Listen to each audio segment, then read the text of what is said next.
মনোবীক্ষণ polyclinic, চিকিৎসার জগতে এক দশক। এখন এখানে সব বিষয়ে ডাক্তারবাবু এক ছাদের তলায়। ফোন করুন 7477799515 এই নম্বরে। ভাঙন দুর্গত এলাকা শামশেরগঞ্জ। 10 দিনে পরপর গঙ্গা ভাঙনের কবলে শামশেরগঞ্জের বেশ কয়েকটি এলাকা। ঘরবাড়ি হারিয়ে বেশ কয়েকটি পরিবার। অনেকেই আশ্রয়হীন হয়ে ঠাঁই হয়েছে অন্যের বাড়ি থেকে স্কুল বাড়ি। দেখুন একটি প্রতিবেদন।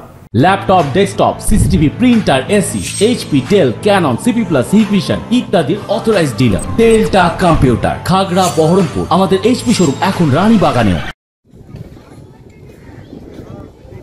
গত 10 দিনের জলস্তর বাড়তেই ভয়াবহ গঙ্গা ভাঙন দেখা দিয়েছে শামশেরগঞ্জে। কখনো লোহরপুর, কখনো আবার উত্তর মোহাম্মদপুর। ইতিমধ্যেই ঘরছাড়া হয়েছেন বেশ কিছু পরিবার, তলিয়ে গেছে বেশ কিছু বাড়িও। চলতি মাসের 19 আগস্ট সন্ধ্যায় গঙ্গার ভাঙন শুরু হয় প্রতাপগঞ্জের লোহরপুরে। প্রায় 50 মিটার জমি তলিয়ে যায় গঙ্গা বক্ষে। ভাঙনের আতঙ্কে বাড়িঘর ভেঙে সরিয়ে নেন নদী পাড়ের বাসিন্দারা। সেদিন প্রায় 10টি পরিবার ঘরবাড়ি ভেঙে অন্যত্র আশ্রয় নিয়েছেন। এখান থেকে আমরা মোটামুটি 6-7 ঘর আছি, প্রায় 7 ঘর মতো। প্রত্যেকের বাড়ি ভাঙছে, প্রত্যেকেরই, সবারই যা আছে সবাই টানছে। একটা জানের ভয় আছে তো সবারই। এভাবে নদী কাটছে, একদম 1 কিলোমিটার 1.5 কিলোমিটার দূরে নদী ছিল, সে নদী আস্তে আস্তে আস্তে আস্তে একদম বাড়ির পাজরে চলে এসছে। কাল সন্ধ্যা 7টা থেকে ভাঙছে, এখন অব্দি শুধু মেম্বার এসছে, বাকি কেউ আসেনি। এখানে কোনো প্রশাসন নেই, কারো কোনো সুরক্ষা নেই এখানে। এখন কোথায় নিয়ে যাচ্ছেন? এখন সব নিয়ে যে সাইডে রাখছি, স্কুলে গিয়ে থাকতে হবে, নাহলে কোথাও গিয়ে রাস্তায় থাকতে হবে, তাছাড়া উপায় নেই। কালকে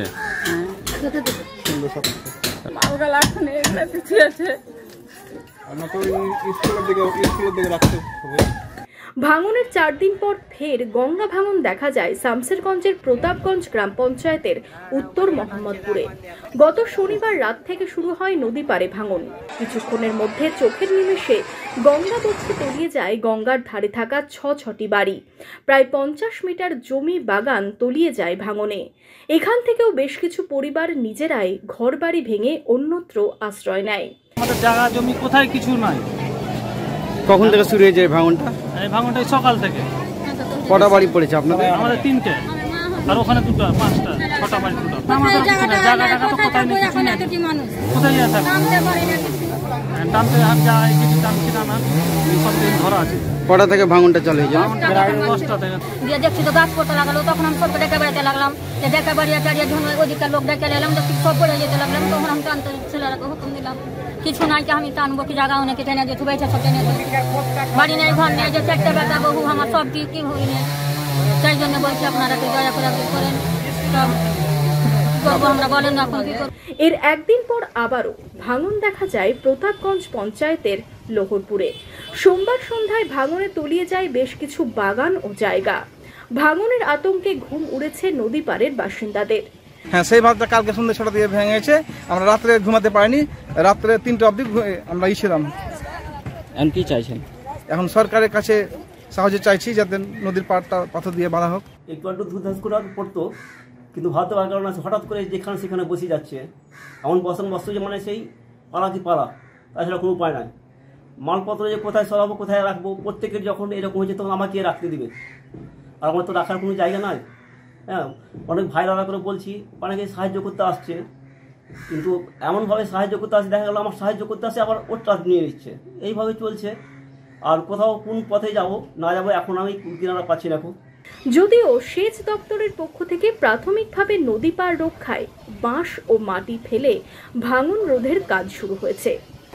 দেখেন, সিকদারপুর লোহরপুরে যে আমাদের ভাঙন শুরু হয়েছে, আমরা অলরেডি আমাদের বিধায়ক সাহেবকে বলেছি, বিডিও সাহেবকে বলা হয়েছে, আমাদের সেচ দপ্তরের যে ইঞ্জিনিয়ার আছেন তাকে বলা হয়েছে, প্রশাসনকে বলেছি আমরা। আর আমাদের বিডিও সাহেবকে বলে আমাদের বিধায়ক সাহেব যে তিরপালের ব্যবস্থা করে দিয়েছে, বা খাবারের জন্য কিছু ব্যবস্থা চলছে। আমার কাছে যতটা খবর আছে 4-5টা বাড়ি, আর এর আগে হয়তো কিছু পড়েছিল, আর 4-5টা বাড়ি হয়তো ভাঙচুর করে নিয়ে যাচ্ছে। তবে এইভাবে প্রতি বছরই ভয়াল গঙ্গা ভাঙনে ঘর বাড়ি ভিটেমাটি ছাড়া হতে হচ্ছে নদী পাড়ের বাসিন্দাদের। কবে মুক্তি মিলবে গঙ্গা ভাঙন থেকে, এখন এটাই সবথেকে বড় প্রশ্ন। Bureau report, imagine community media.